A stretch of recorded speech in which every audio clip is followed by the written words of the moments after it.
Bonjour et bienvenue dans ce point bourse du 22 mars 2024. Alors aujourd'hui, on va faire un petit focus sur les 40 actions du CAC 40. Et avant ça, on va parler des indices, notamment en France, en Allemagne, en Chine et aux États-Unis. Et le résultat de la réunion de la Fed, la Banque fédérale américaine, qui a plutôt confirmé ce qu'on attendait, c'est-à-dire trois baisses des taux de 0,25 durant l'année 2024, malgré l'inflation relativement forte et la force de l'emploi et des salaires aux États-Unis. Donc a priori, les marchés ont plutôt bien apprécié. Maintenant, quels vont être les catalyseurs ces prochaines semaines sur les marchés?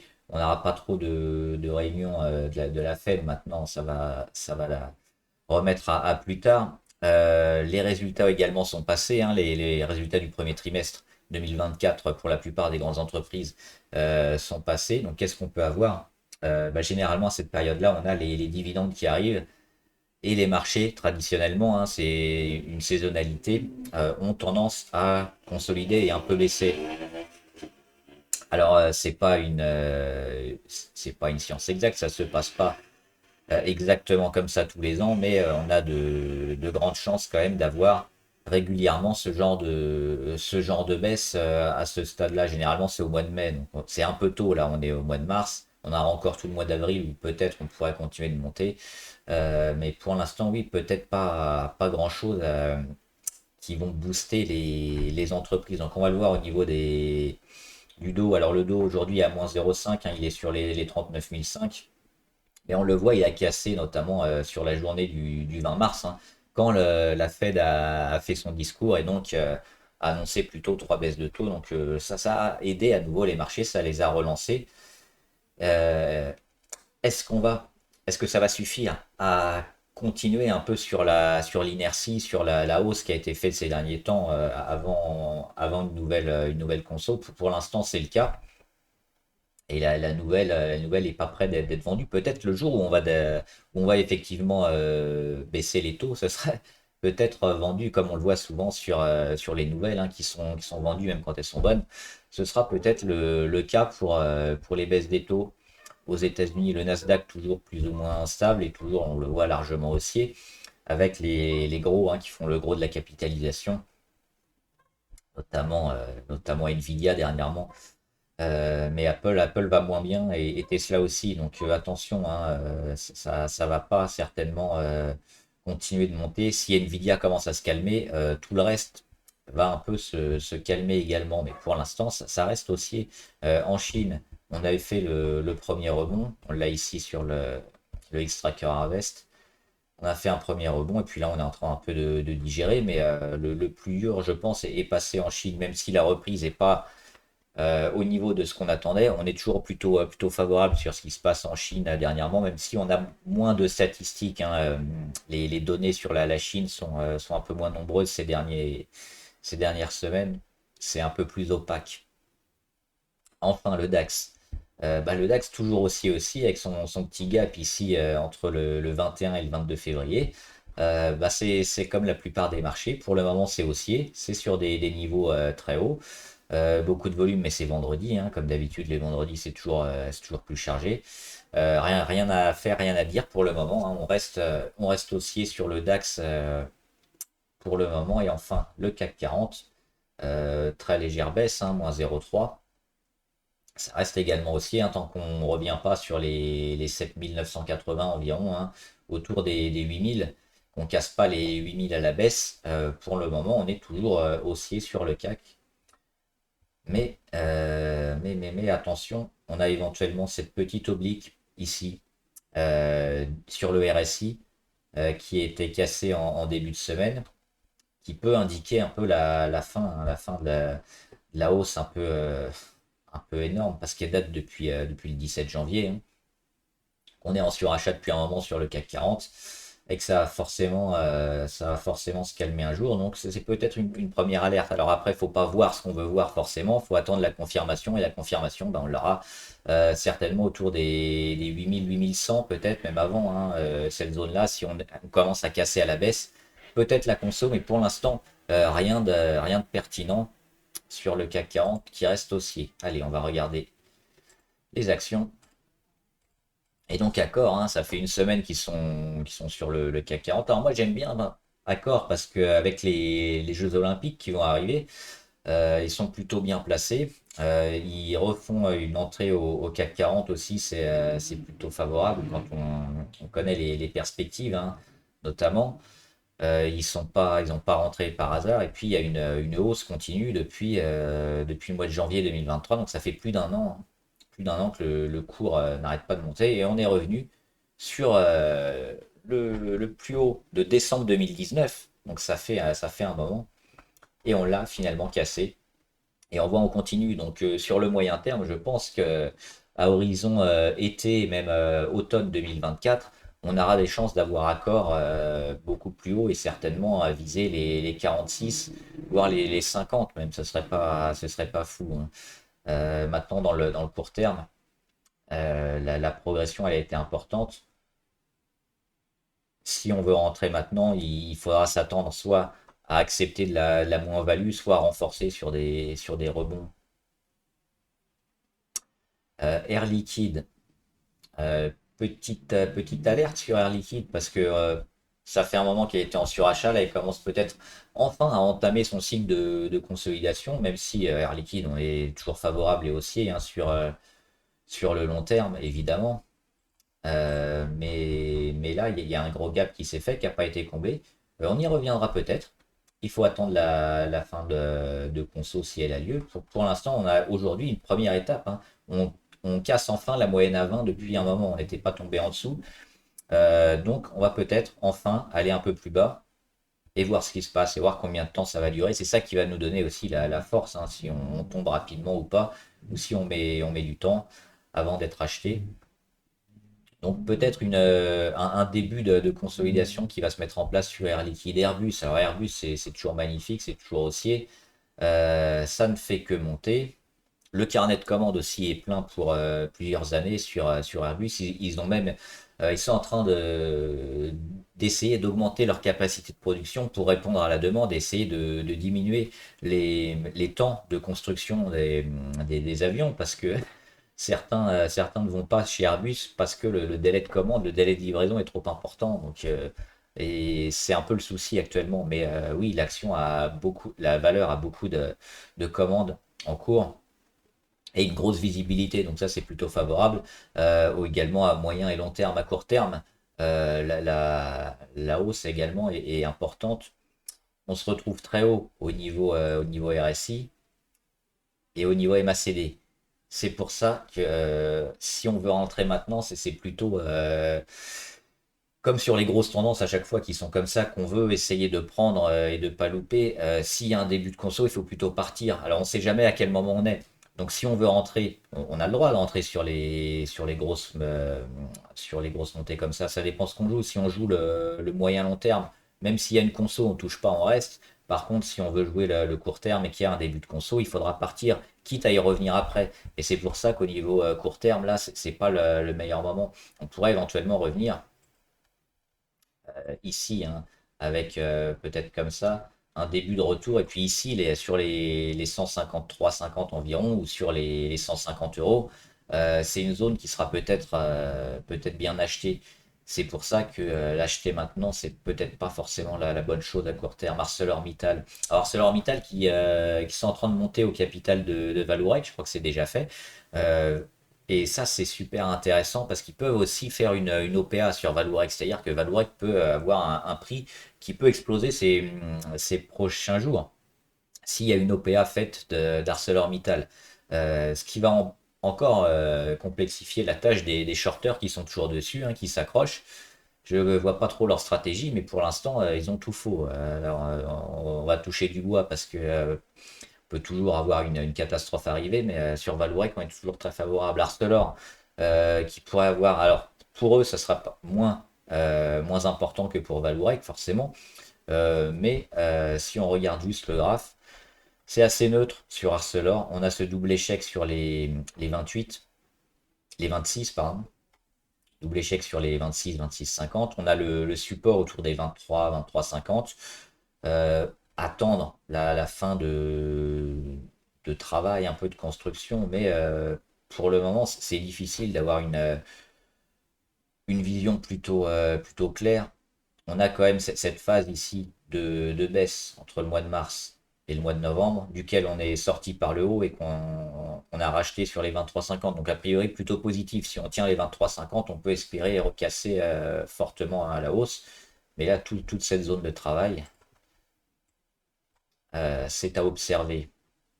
AXA, alors AXA, c'est pareil, c'est en train de partir gentiment à chaque fois de plus en plus haut. Donc sur le long terme aussi, on est plutôt favorable. Mais sur le court terme, est-ce que ça vaut le coup d'acheter maintenant? Il faut c'est comme Nvidia, hein, sur Nvidia, on pouvait rentrer même après la cassure, je crois que c'était les 500 ou 550, même sur les 600, sur les 650, on pouvait se dire rentrer, mais il fallait s'attendre à des consoles. Là, c'est pareil sur AXA, si on veut rentrer maintenant, soit on accepte la moins-value quand elle arrive en conso, soit on sort rapidement, sinon à court terme, on est super haut, hein, le RSI, la MACD, donc plutôt attendre la conso je pense, sur AXA, qui a mis pas mal de gap. Et il y aura certainement une conso soit express, soit un peu plus longue.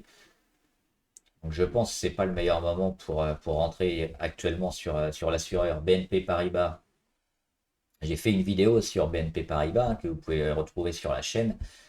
Maintenant, sur le niveau graphique, ben, elle se rapproche hein, des 63. Alors, les résultats, je crois que c'est le 24 ou 25 avril. Donc, ça nous laisse encore pas mal de temps. Ce qu'il faut voir, c'est ce qu'elle va faire ici sur son plus haut. On a la résistance à 63,8. Là, elle s'en est rapprochée. On commence à être dans le surachat. Est-ce qu'on va buter? Est-ce qu'on va le dépasser de peu, commencer à construire? Moi, sur les bancaires, pour 2024, je suis quand même super favorable, hein. Et puis j'en parlais depuis. Alors, moi, je suis pas rentré sur BNP, je suis rentré sur Société Générale, mais depuis ici, mois de février, donc entre début février et fin février, on avait noté une zone à acheter sur les bancaires et on voit qu'il y a un rebond. Maintenant, à court terme, elle a fait un gros rebond. Il faudra peut-être aussi également attendre. De la construction, parce qu'on voit que c'est une grosse résistance sur laquelle elle est. Mais si elle la passe, oui, si elle la passe, on le voit en hebdomadaire, c'est peut-être une zone sur laquelle on va repartir, qui va servir de support. Donc pareil, moyen long terme plutôt bien, court terme, attendre la confirmation ou un peu de conso. Parce que là, on est super haut, hein, et c'est pour ça que le CAC aussi pourrait consolider, parce qu'on a beaucoup d'actions qui sont super haut niveau RSI et MACD, donc ça va appeler forcément un retracement Bouygues. Bouygues toujours super bien orienté, mais on le voit, ils dépassent même leur canal haussier qu'ils avaient initié depuis l'automne et la fin d'année 2022. Ça commence à dater, ça fait 1 an et demi. Hop, on le voit, hein, ce canal, et puis là, dernièrement, on ressort et puis on est un peu au-dessus. La tendance est toujours plutôt forte, mais c'est pareil. Pour le court terme, on a peut-être une zone. Alors, on la voit pas, les 35,87 en journalier. On va revenir en hebdo. C'est celle-là, 35,87. On va la mettre en vert, hein, puisqu'on l'a cassée. 2000. C'était pendant la bulle Internet. Et donc, on l'a enfin retrouvé, testé fin 2023, début 2024, et puis cassé récemment, là, début 2024. Donc, c'est plutôt largement favorable, mais c'est pareil, hein, rentrer sur des valeurs. Alors elle n'est pas trop encore élevée, elle est à 66 niveau RSI, mais on attendra plutôt un petit retracement. Capgemini qui est déjà en train de consolider, ça c'est bien, on le voit ici depuis le début mars. Et on est largement favorable, c'est pareil, j'avais fait une petite vidéo sur Capgemini quand elle était à l'époque, alors je ne sais plus si c'était au mois de novembre ou un peu avant octobre, novembre, enfin fin d'année 2023. Après, elle a bien boosté. Conso Express ici au mois de décembre. Et puis là, elle va peut-être nous faire une consolidation un peu plus importante. Et puis c'est ces zones-là hein, qu'il faudra jouer, les 212 ou les 200 à racheter probablement. Parce que Capgemini, avec l'IA aussi qu'ils ont intégré et qui devrait leur apporter pas mal, ce sera une valeur à suivre. Et même malgré la hausse hein, importante qu'elle a eue, ce sera, je pense, peut-être comme l'après-Covid, hein, une valeur qui va performer. Maintenant, on va attendre, parce que ça mérite probablement le retour ici au mois d'avril. Début avril, fin avril, il faudra se poser la question pour rentrer sur Capgemini, Carrefour. Carrefour, c'est moyen, hein, moi, j'aime pas trop. On est revenu un peu difficilement sur les 15,5. On a des plus hauts qui ont tendance à toujours être de plus en plus bas. On a fait des rebonds un peu sporadiques ici, mais toujours en échec sur la moyenne à 200, hein. Que ce soit ici en septembre 2023, en décembre 2023 ou en février 2024. Plutôt négatif sur Carrefour. Faudra attendre un signal plus fort et plus intéressant. Là, c'est pas terrible. Crédit Agricole, pas loin de ses plus hauts historiques. Comme la BNP, comme Société Générale, plutôt intéressant sur le moyen long terme. À court terme, on revient tester une résistance un peu compliquée. Euh, à voir si on arrive à la casser un peu largement, comme ce qui a été fait là, mais souvent, comme on est qu'au début, on peut avoir un scénario comme il s'est passé au mois de août 2023, on le voit avec des échecs comme ça, et ça met finalement pas mal de temps. Et puis même si on le dépasse un peu, on peut avoir une conso. Donc, sur la première tentative, je serais pas chaud pour acheter Crédit Agricole. Par contre, sur la deuxième, hein, si on a un échec ou une réussite ici et qu'on consolide et qu'on réattaque encore les 13, oui, il faudra acheter, je pense, mais c'est pareil. Ça risque de prendre ses bénéfices ici parce on est super haut sur pas mal d'indicateurs. Danone, c'est pas bon, hein. On l'avait signalé ici, le signal de vente, le 22 février avec la confirmation le lendemain, gros chandelier rouge, on rattaque tout. Pour l'instant, on est baissier et on a même une résistance à 59,83 qui fait parfaitement office de résistance. On le voit, on a juste des mèches au-dessus, hein, depuis le moment où on l'a cassé. Donc il n'y a rien à faire sur Danone, c'est baissier. On attendra éventuellement un repli peut-être sur les 58 ou un contact avec la moyenne à 200 ou la cassure de l'oblique RSI pour peut-être amorcer quelque chose. Mais pour l'instant, c'est pas terrible sur Danone. Dassault Systèmes, ça j'aime bien. Vous vous souvenez peut-être, si vous suivez les vidéos, j'avais mis cette ellipse orange là, je l'avais mise ici. J'espérais un petit retracement autour des 40 pour le début février. Finalement, il a lieu un peu plus tard. On en est là fin mars. Et je pense que c'est plutôt intéressant. On retrouve la moyenne à 200. On a cette oblique là pour l'instant. Alors, est-ce elle est pertinente ou pas? Parce qu'on a pile 3 points d'impact. On pourrait en avoir une autre comme ça, hein, avec éventuellement ça. Donc un travail comme ça, on verra laquelle sera le plus intéressante. Mais on a ce travail et puis ce rebond sur la moyenne à 200. On est en territoire négatif côté MACD. Le RSI, c'est pareil, on est à 42. Donc là, on a quand même sur les indicateurs une consolidation qui s'est déjà faite, hein, des ventes qui se sont déjà faites et une tendance qui est plutôt correcte. Donc je pense que là, on est plutôt acheteur, hein, sur Dassault Systèmes. Il faut attendre juste le petit déclic. Euh, Alors ça, c'est pas idéal aussi. Je pense que vu le gap, ça fausse un peu la courbe sur le RSI, mais on va surveiller. Mais on sera très, très prochainement acheteur sur Dassault Systèmes si on recasse peut-être les 42, hein. Les 42 à la hausse, en vert, on va le mettre en rouge parce qu'on est en dessous. Hop. Si on recasse les 42, ça peut être favorable. Edenred. Edenred, ils reviennent petit à petit, mais on le sait, hein, quand on casse comme ça fortement, pas bon. Pas bon, pas bon, pas bon. On casse la moyenne à 200, on met des gros chandeliers.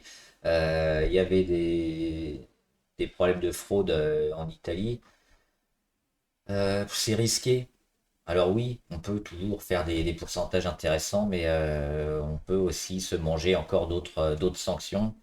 Moi, j'éviterais Edenred tant qu'on ne revient pas peut-être au-dessus des 54. Il y a beaucoup de volume, hein. Il y a eu un peu de sell-off, un peu de panique. Ça a bien profité à ceux qui sont rentrés et qui ont pris du risque, hein, parce que quand une action baisse comme ça fortement, c'est toujours tendu de la prendre. Pour l'instant, ça a été payant et puis ça commence à se calmer. Euh, Attendre plus de chandeliers, plus de construction pour y voir plus clair. On est quand même dans une tendance baissière, hein, sur Edenred, donc attention. NJ, bah, mon plan, c'est toujours la même chose, hein. On a eu cette grosse période de hausse sur NJ. Je m'attends maintenant à de la latéralisation. On a le plus haut à 16,64, support intermédiaire à 15,55. On a un petit support intermédiaire également ici à 14,99 et puis les plus bas ici, hop, entre les 13,8 et les 13,9. Donc moi, mon scénario, c'est ça, hein, c'est du travail ici. Donc c'est pareil, c'est plutôt attendre. attendre qu'on ait plus de visibilité. Alors peut-être jusqu'au résultat, mais là c'est vraiment compliqué à voir une tendance forte qui se dégage sur NJ, donc plutôt neutre. Et si l'or c'est toujours haussier, alors c'est pareil, hein, les indicateurs sont tellement hauts que ça va appeler à une consolidation à un moment ou à un autre. Une consolidation qui serait plutôt intéressant d'acheter, puisque fondamentalement, hein, la valeur est super bien positionnée, elle fait de l'argent régulièrement.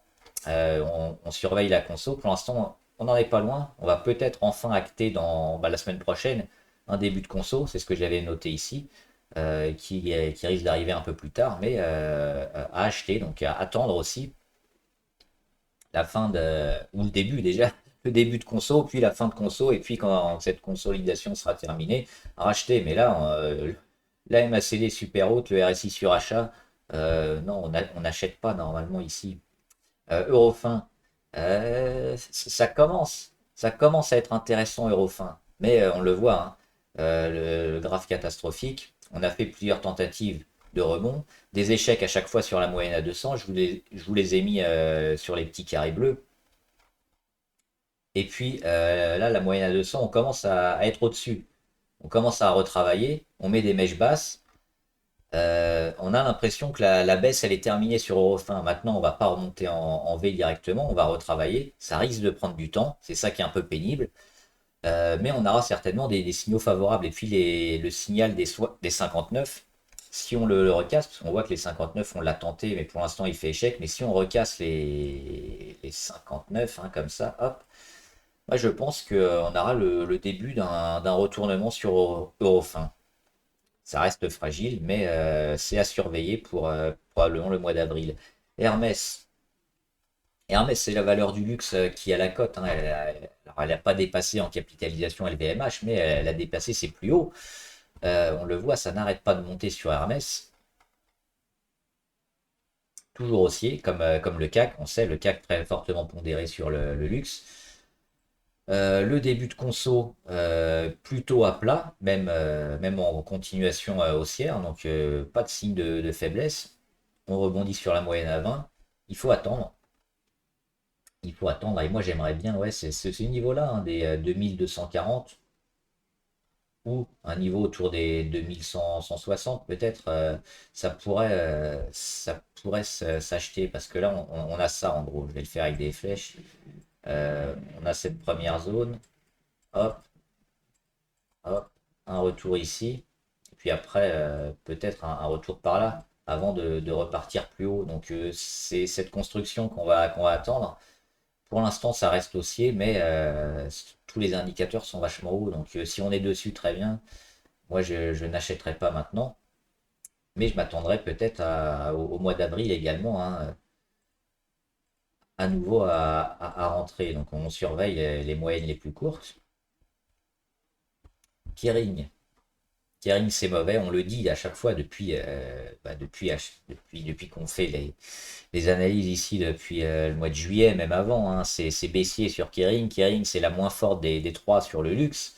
Et elle donne que des signaux négatifs. Échec ici sur la moyenne à 200. On revient à tester échec. On fait un gap baissier. Euh, pour l'instant, il n'y a rien à faire. On ira peut-être revenir sur les 343 à nouveau. Et là, ça sera tellement dévalorisé que peut-être que ce sera intéressant, hein. Si on revient, il est où mon stylo? Il est là. Si on revient tranquillement comme ça, hop, sur les 343, euh, phase d'accumulation, et puis finalement on essaye de repartir, on casse l'oblique, on casse la résistance à 384. Là, là je dis oui, là on peut tenter un achat sur Kering. Et pour l'instant, c'est tout pourri, il ne faut pas acheter. Le grand, c'est plutôt favorable. On n'est pas loin des plus hauts historiques à 100 euros. C'est largement favorable. La figure, elle est belle, hein.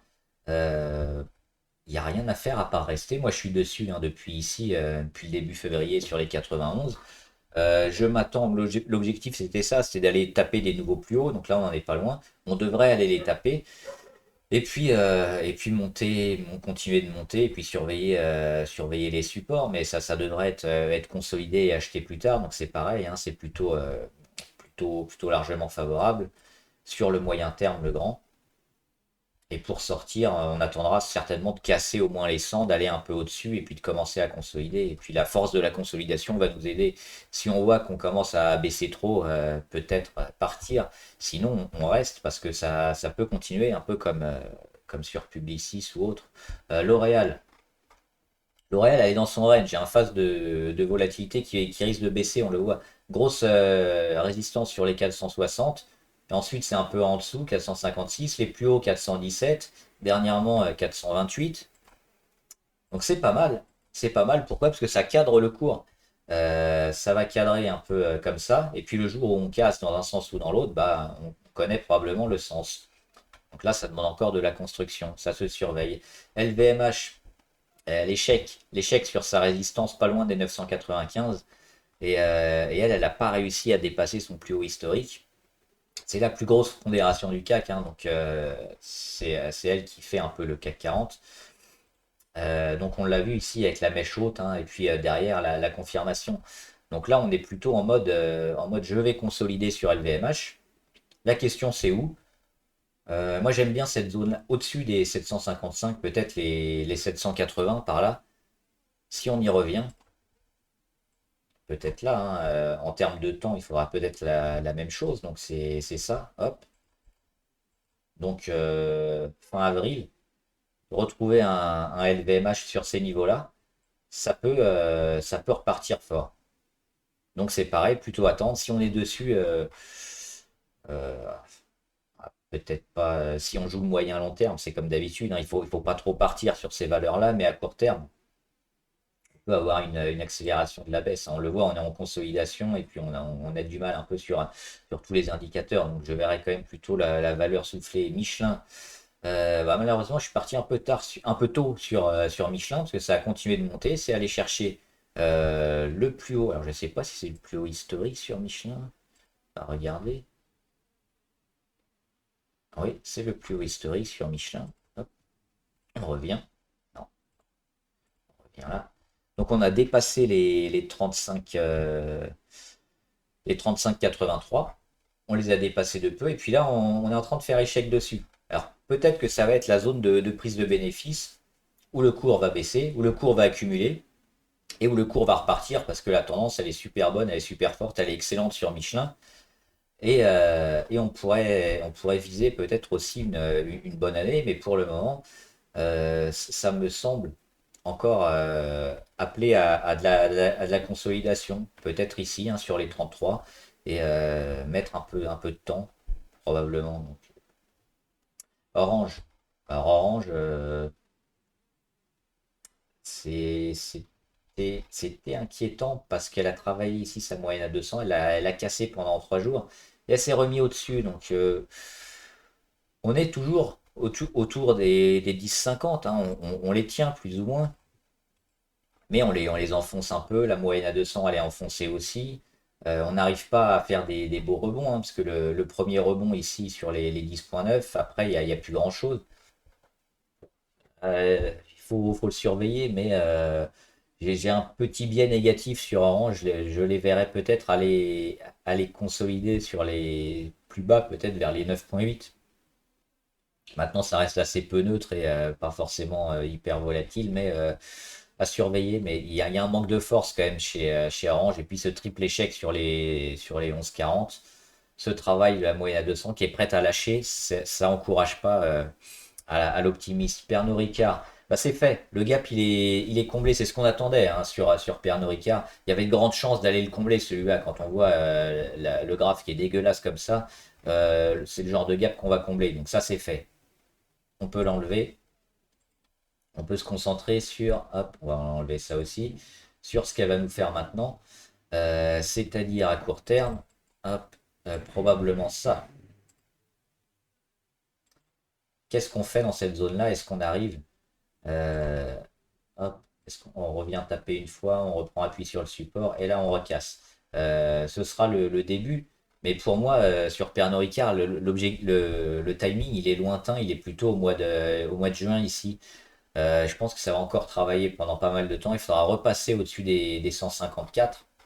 On est à 148 là. Et puis toute cette zone entre 154 et 164, une zone de travail à casser encore à la hausse. Et là, on sera positif. Donc ça demande beaucoup. Et donc si on veut acheter maintenant, c'est en anticipation. Et moi, quand je vois des graphes comme ça, j'évite d'anticiper parce que on a plus de chances de se taper encore une mauvaise nouvelle et quelque chose de catastrophique que un rebond express.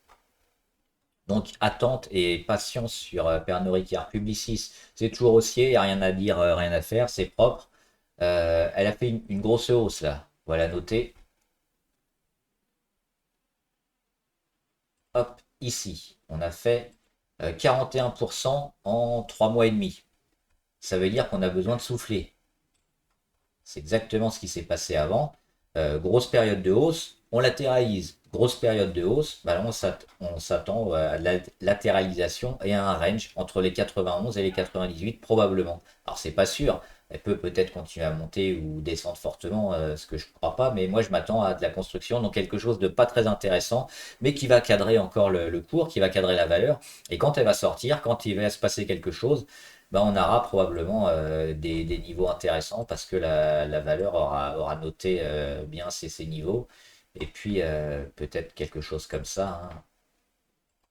Puis là, une période de congestion et puis une deuxième. Et puis on sort enfin ici.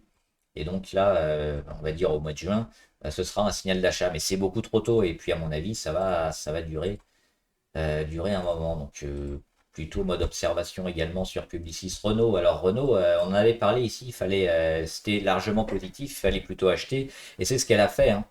On en parlait au mois de février. Derrière, elle va chercher ses plus hauts ici de février 2023, donc un an en arrière. Elle l'a dépassé. Moi, j'avais fait ce petit scénario après, là, donc cassure, conso et elle repart. Elle a même pas consolidé, elle est partie tout droit, Renault. Donc c'est magnifique. Mais à moyen terme, c'est plutôt intéressant aussi, parce qu'on voit qu'elle a encore pas mal de zones à aller travailler, notamment celle-là, hein. On va la mettre comme ça. Toute cette zone-là, qui peut être un objectif moyen terme intéressant. Euh, Rentrer maintenant, c'est pareil. On est 83 au RSI, on est super haut en MACD. Si on est dessus, c'est parfait.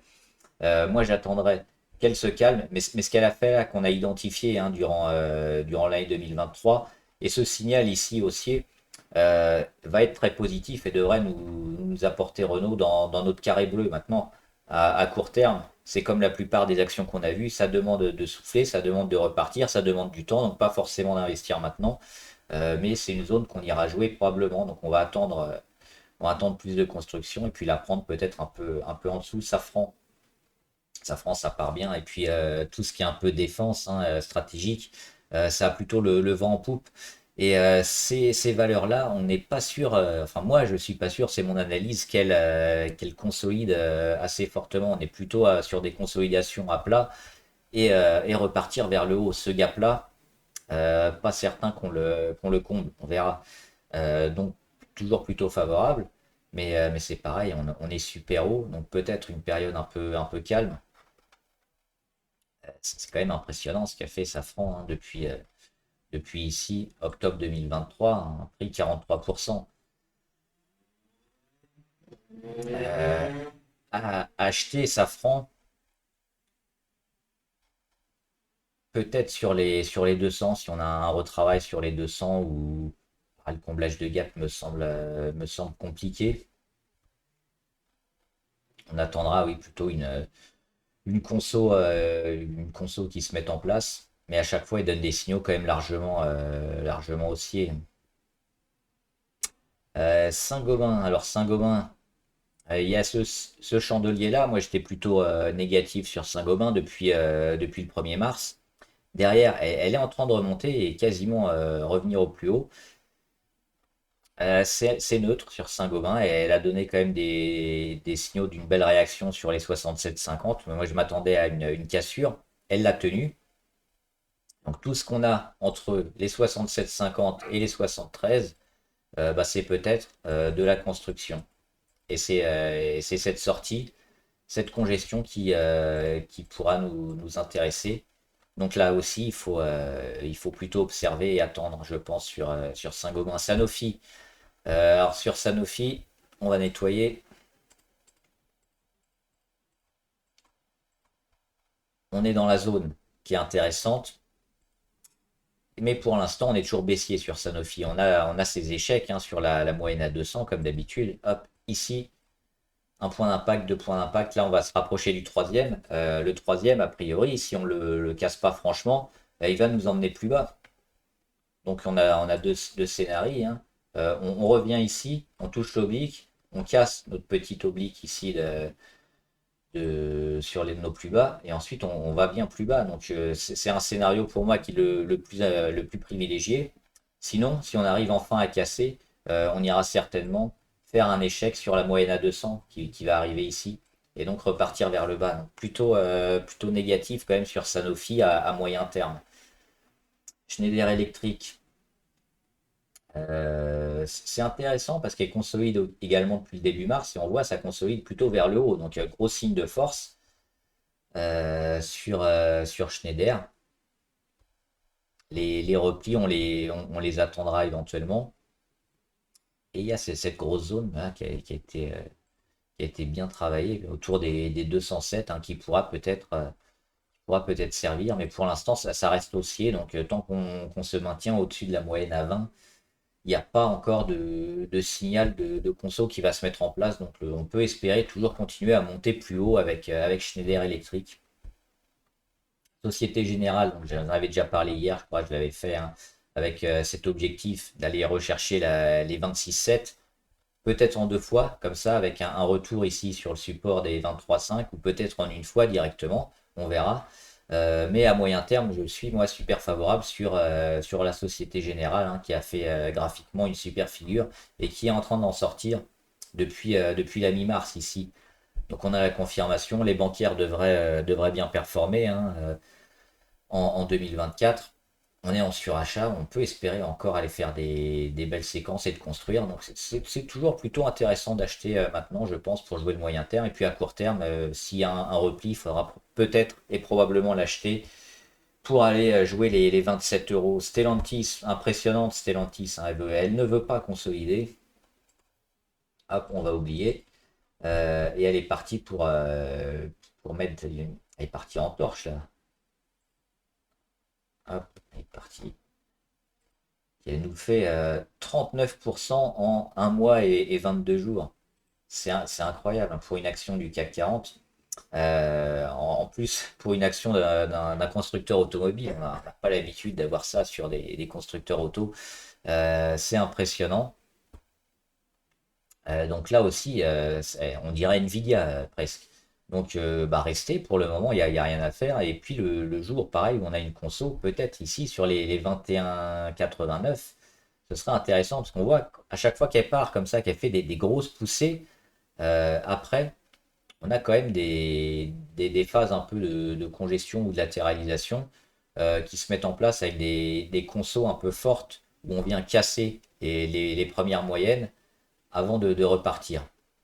Donc là, ce sera au prorata également. Hein. Donc comme on a pris peut-être 40%, on pourrait revenir sur les 30 ou sur les 20%. Donc c'est ces zones-là qu'il faut surveiller et peut-être racheter. Mais rentrer maintenant, c'est pareil, c'est extrêmement compliqué. STM, j'en avais parlé hier aussi, c'est toujours la zone entre les 38 et les 44. Cette zone-là de travail sur STM pour l'instant qui nous intéresse. Et puis bah, si on casse vers le haut, banco, si on casse vers le bas, on va peut-être commencer à s'inquiéter. Mais pour l'instant, on est entre deux, donc on surveille ce qui se passe dans l'ellipse orange. Téléperformance. Alors il y a un début de réaction, hein, elle gagne encore 3% aujourd'hui, c'est une des meilleures perfs du CAC, je crois, aujourd'hui.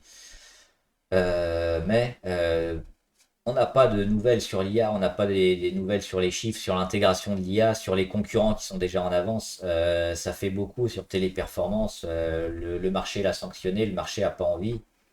Tant qu'on reste sous les 97, on est baissier et il faut éviter.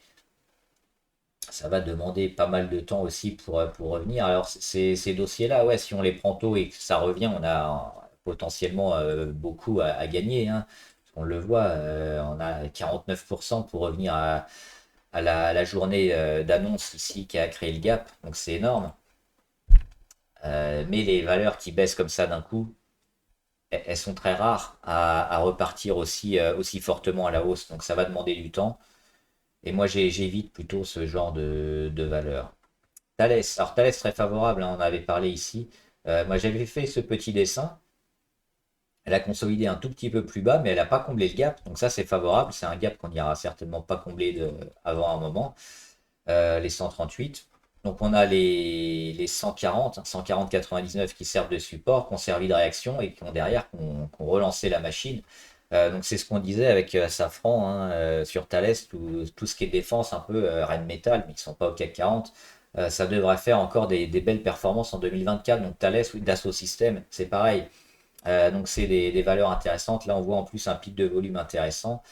Euh, c'est pareil, rentrer maintenant compliqué, mais si on joue le moyen long terme, on peut pyramider une position, rentrer maintenant, et puis peut-être quand on a une conso dans quelques jours ou quelques semaines, mettre encore la moitié de la position. Moi je suis plutôt favorable, hein, sur Thales, parce on est éventuellement encore en phase ici de forte progression qui va nous amener vers les 180 et plus, donc plutôt favorable. Peut-être pas rentrer tout d'un coup, en deux fois, une fois maintenant, et puis une fois si on a une conso après qui vient se mettre en place, ça peut être intéressant. Total Énergie, euh, moyen, moyen parce qu'on a mis un nouveau plus haut, alors il y a eu les dividendes, mais ce qui s'est passé, alors l'avantage de Total, elle donne les dividendes 3 ou 4 fois par an, hein, donc c'est moins impactant que la plupart des Françaises qui donnent qu'une fois, et généralement on voit pas mal de ventes après la vente. Là, comme c'est régulier, ça impacte moins les ventes. Échec sur les 63, une fois, deux fois, et là on est juste au-dessus. On peut considérer que c'est un échec aussi, ici, donc triple échec. J'aurais tendance à voir, bah déjà dans un premier temps, Total revenir ici sur les 60, et puis là, voir ce qui se passe. Ça reste favorable, la tendance est plutôt forte, la demande est forte, on n'a pas vu le Brent en début de vidéo, mais c'est plutôt intéressant. Si le Brent ne casse pas vers le bas, on pourrait avoir Total qui reprend son souffle et qui repart ici sur les 60. Peut-être pour revenir et puis casser une nouvelle fois. Mais là, quand je vois trois échecs ici, j'évite d'investir, d'autant qu'on a un peu la confirmation avec les plus hauts qui deviennent de plus en plus bas. Donc attention, et on verra plutôt ce qui va se passer au niveau de la construction. Unibail, euh, Unibail, elle est en train d'essayer de casser les 72. Ça fait 2 jours qu'elle est au-dessus. On pourrait considérer que c'est fait. On aura la confirmation peut-être lundi prochain. On l'avait vu déjà ici, ça avait tapé un peu au-dessus et puis échec. Donc là, on est vraiment à la limite. Est-ce qu'on a quelque chose d'intéressant ici? L'oblique RSI est plutôt pas mal, mais on est en dessous. Alors, on va peut-être mettre une alerte. Et si on arrive à la casser, non, c'est pas le bon endroit. Alors, hop. Si on arrive à casser l'alerte RSI, mais ça pourrait être intéressant sur Unibail, hein, à relancer aussi, parce qu'on a eu, après cette belle hausse, on le voit, ces phases de congestion. Ça peut monter, hein, ça peut continuer de monter sur Unibail. Donc moi, je surveillerai sur tout ça.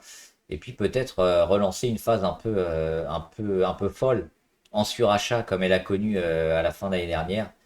C'est pas impossible. Donc à surveiller toute la semaine prochaine, peut-être. Veolia, moi j'aime pas trop Veolia, il se passe pas souvent grand-chose. On a toujours cette résistance ici sur les 30, hein, bah, qui a fait quasiment échec ici au mois de juillet et puis échec récemment. On a méché dessus au mois de février. C'est un peu plat, il se passe pas grand-chose. Je sais pas trop quoi dire, hein, sur Veolia. Vinci, le plus haut, oui, le plus haut il est largement dépassé. On en parlait ici dans ce canal baissier, un peu ce drapeau, hein, qu'on a réussi à casser ici. Derrière, on lance une belle séquence, on commence à latéraliser, mais on voit qu'on ne rend pas grand-chose. Ça j'aime bien sur Vinci, hein. Le retour ici, hop. On va faire une autre flèche. Hop là, donc là, la flèche, elle est comme ça, on gagne on gagne quasiment 18% et on rend à hauteur de 14%. Donc on a rendu un 4%, enfin pas véritablement parce que c'est pas sur les mêmes niveaux, mais c'est ça. Donc on a rendu très peu et on a un support intermédiaire parce qu'il a fonctionné quelques jours après et quelques semaines après. Donc ça c'est bien, c'est un signe de force. Les 119, on les a un peu cassés, on va certainement y revenir, on va certainement les recasser. Donc moi je suis plutôt favorable sur Vinci également. D'autant que c'est un peu, je crois que c'est le leader hein, parmi la construction. Vinci, c'est un des plus solides. Il est devant Eiffage, il est devant Bouygues. C'est plutôt les leaders de secteur à privilégier. Donc, l'objectif, c'est de casser à nouveau les 119 et puis lancer la séquence hein, la séquence haussière pour aller vers les 125 et au-delà. Et puis Vivendi, on attend la scission, mais qui va mettre du temps, hein, peut-être fin 2024 ou début 2025. C'est ce qu'on va jouer éventuellement. La volatilité est en train de baisser. Donc on a un prix qui revient finalement un peu à la moyenne. C'est ici les 9,87, en gros les 10, hein, les 10 euros. Ça revient autour des 10. Ce sera plutôt un achat de fonds de portefeuille où on attend la scission. Parce qu'à court terme, il y a, je pense, pas grand-chose à faire, mais on attendra plutôt la scission et puis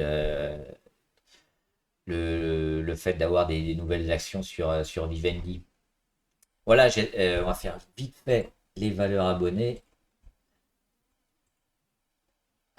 Brillianters, alors j'aime pas trop Brillianters parce qu'on le voit, hein, ça fait que descendre et puis à chaque fois qu'on revient sur des moyennes importantes, c'est plutôt des échecs. Donc pour l'instant, ça me demande pour moi beaucoup plus de construction et de signaux positifs. Là, je les vois pas. ESSO, alors ouais, malheureusement,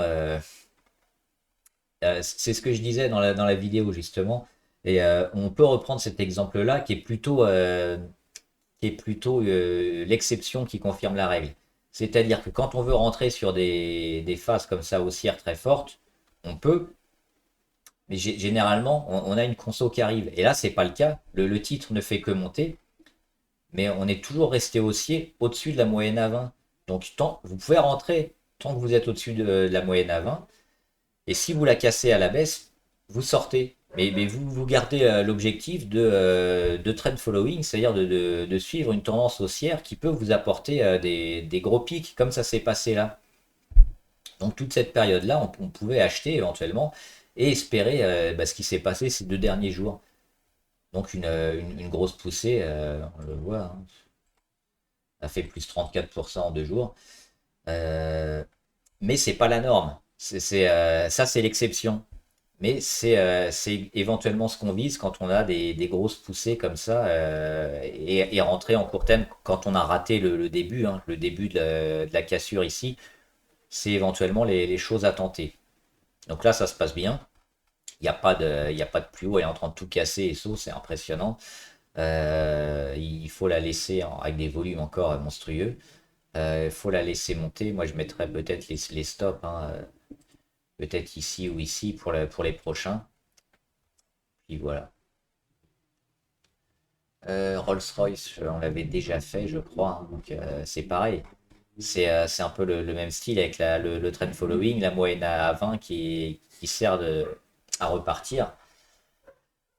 Mais il y a un moment où on va certainement baisser un peu fort. Et moi, j'aime bien cette zone des 363, voire celle-là, hein, les 297. Ce serait même plus intéressant, peut-être ici. On voit qu'elle a été beaucoup travaillée et qu'elle revient ici au mois de novembre. Donc ça veut dire qu'à la fin d'année quasiment, si on a un retracement sur Rolls-Royce, c'est une zone probablement à acheter. Donc, si vous êtes long terme, c'est cette zone-là à la fin d'année qu'il faudra surveiller, hein, parce que si on a un retracement assez fort, on sera toujours dans une tendance haussière, mais qui mériterait d'être acheté.